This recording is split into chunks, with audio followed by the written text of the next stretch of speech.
Buenos días, queridos hermanos en Cristo Jesús. Paz y bien para cada uno de ustedes. En este día viernes, después de Epifanía, los invito a reflexionar el hermoso evangelio que se nos ha regalado en el día de hoy, el cual está tomado de San Marcos, capítulo 6, versículos 34 al 44. Estimados hermanos, para poder entender un poco más el capítulo 6 del Evangelio de Marcos, es necesario recordar que en el citado capítulo se nos presenta la misión de los discípulos. Jesús, recordemos, ¿verdad? Jesús llama a los 12 y los manda de dos en dos, con instrucciones precisas de predicar la buena noticia e invitándolos obviamente a la conversión. Los discípulos partieron, presurosos, y recorrieron las aldeas anunciando la llegada del reino, expulsando a muchos demonios y sanando a los enfermos. Y a su regreso contaron a Jesús todo lo que habían hecho y enseñado. Obviamente la misión había sido un éxito. Habían dado mucho fruto. Y como era tanta la gente que se juntaba, no tenían tiempo ni para comer. Y es aquí donde Jesús, viendo el cansancio de sus discípulos, los llevó a un lugar tranquilo para descansar un poco.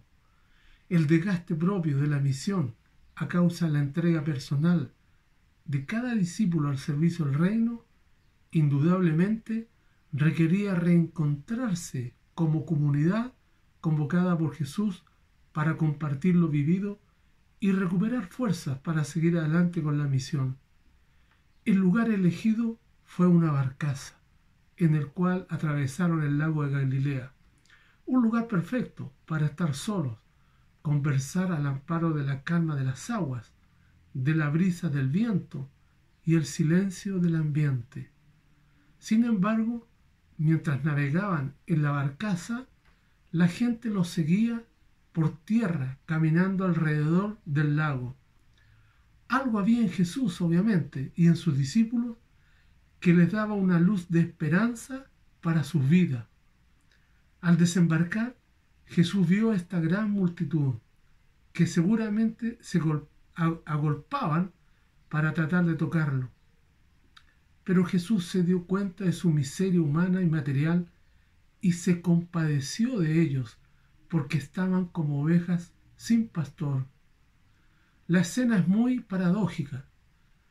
Una explanada de pasto verde a la orilla del lago que hablaba de la hermosura de la creación, y en medio de ella una multitud hambrienta, sedienta y necesitada de misericordia. Entonces Jesús se hizo pastor de todos, enseñándoles las maravillas del reino. La disposición de Jesús para enseñarle y la de la gente para escucharlo contrastan con la actitud de los discípulos. Ellos quieren que Jesús termine rápido para que la gente se pueda ir, pero sin embargo, el plan de Jesús es otro. Jesús había alimentado por largo rato a la multitud con el pan de vida, es decir, con su palabra.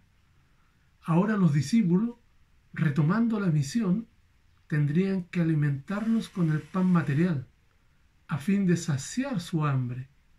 Por eso Jesús les dice: denle de comer ustedes mismos. Pero ellos le dijeron: tendríamos que ir a comprar 200 denarios de pan para dar de comer a todos. Estimados hermanos, para que ustedes se hagan una idea, 200 denarios para dar de comer a toda esa gente era el equivalente al sueldo de 200 días de trabajo, porque en aquella época el sueldo por un día de trabajo era un denario. Por tanto, era imposible darles de comer a todos. Pero Jesús, una vez más tomando la iniciativa para dar una nueva enseñanza a sus discípulos, recordemos que ellos venían de la misión. Habían expulsado demonios, habían sanado enfermos y proclamado las maravillas del reino. ¿Cómo entonces ahora no podían dar de comer a la multitud hambrienta? Y Jesús comienza a dar órdenes a los discípulos para realizar el milagro, es decir, de dar a comer a 5.000 hombres. Ojo, que estamos haciendo mención solamente a los hombres, no a mujeres ni niños. Y Jesús, con su actitud, les enseña a los discípulos, en primer lugar, que la misión es permanente. Hay que estar siempre disponibles para servir al Padre y a su reino. Y en segundo lugar, les enseña, y hoy nos enseña a nosotros, que eso es lo hermoso, que para Dios nada es imposible. Pero si analizamos más profundamente el relato, este esconde una gran cantidad de simbolismos del Antiguo Testamento, como por ejemplo, las ovejas sin pastor y un pastor que se compadece de ellas, el cual lo encontramos en el libro de Génesis. Ahí se hace mención de ello. Los grupos de 100 y 50 varones que evocan la organización del pueblo de Israel en el desierto, cuyo texto lo encontramos en Éxodo capítulo 18, para ser más exacto, versículo 21. El pasto verde que recuerda las bondades de la creación y los buenos pastos a los que Dios conduce a su pueblo. Eso obviamente lo encontramos en Génesis.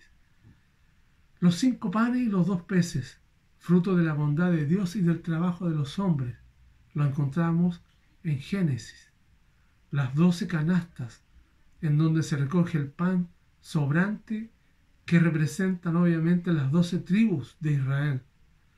Todos estos símbolos hacen memoria de la historia de Israel y de las promesas de los profetas que usan la imagen del pastor para referirse a Dios,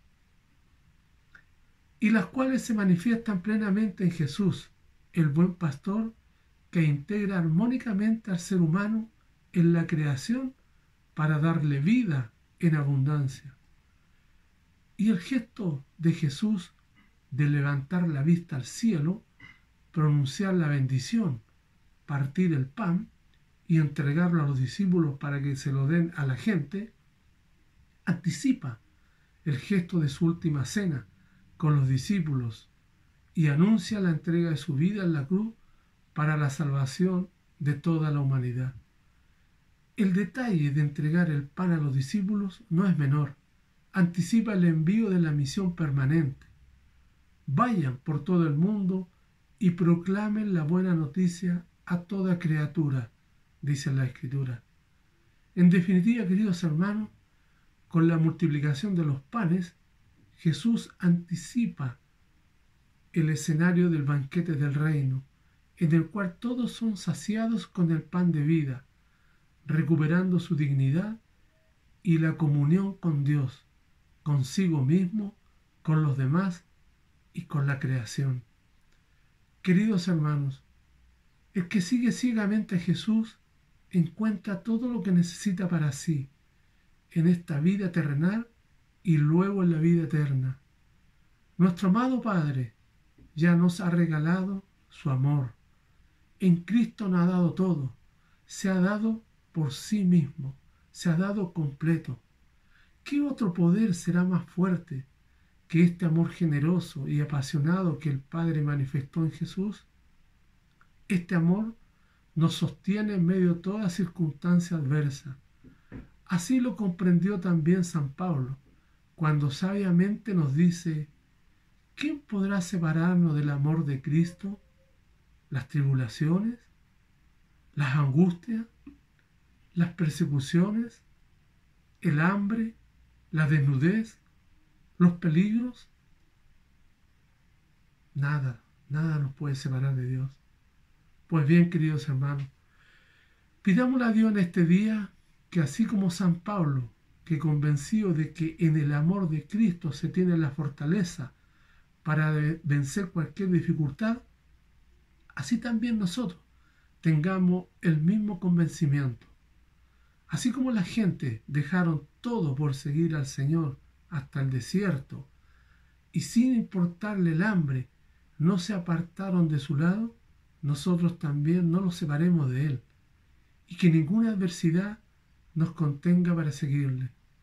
Y así como el Señor pone en nuestras manos muchos bienes, pongamos en manos de los demás solidariamente lo que tenemos, para que seamos nosotros mismos quienes les demos a los demás. Al Señor sea el honor y la gloria por los siglos de los siglos. Amén.